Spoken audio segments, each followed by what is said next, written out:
Il y a des patients là, de la clinique médicale de l'Est de Bécancour qui vont se trouver sans médecin de famille parce que ils ont choisi de quitter Molly à cause de la réforme Dubé. Ils vont quitter au mois d'avril. C'est 1500 patients de cette clinique-là qui vont se retrouver sans médecin de famille. Il faut savoir que c'est 2 propriétaires de la bâtisse sur 3 qui vont donc quitter. Alors évidemment que l'avenir de la clinique, bien, on se demande où est-ce qu'il va aller.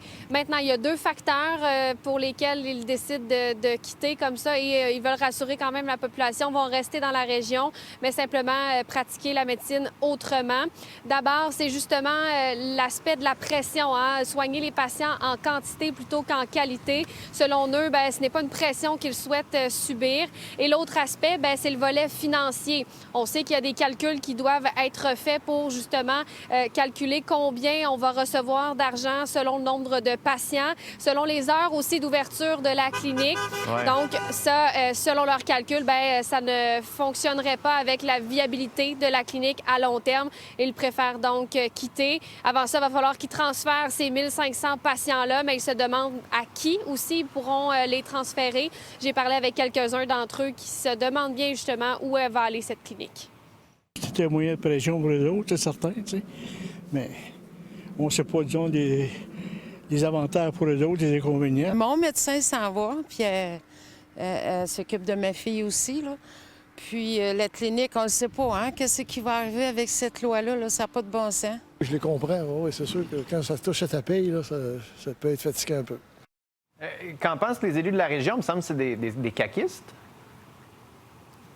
Donald Martel, qui est entre autres le député Nicolas Bécancour, qui est aussi ministre maintenant du MAPAC. Donc, on a demandé, est-ce que, bon, vous dites quoi à vos gens de votre circonscription qui vont peut-être se retrouver sans médecin de famille et aussi aux médecins qui seraient tentés de faire la même chose?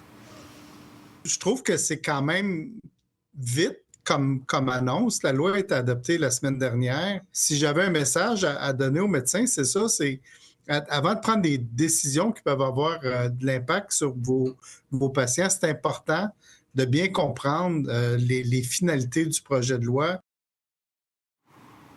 Puis un petit historique dans la région, là, il y avait l'urgence de Fortierville aussi qui avait été longuement menacée de fermeture parce qu'il manquait de médecins. Les élus se sont mobilisés au centre du Québec et finalement, on a réussi à maintenir cette urgence-là ouverte. Alors, est-ce qu'il y aura une autre mobilisation pour tenter de garder cette clinique ouverte? À suivre.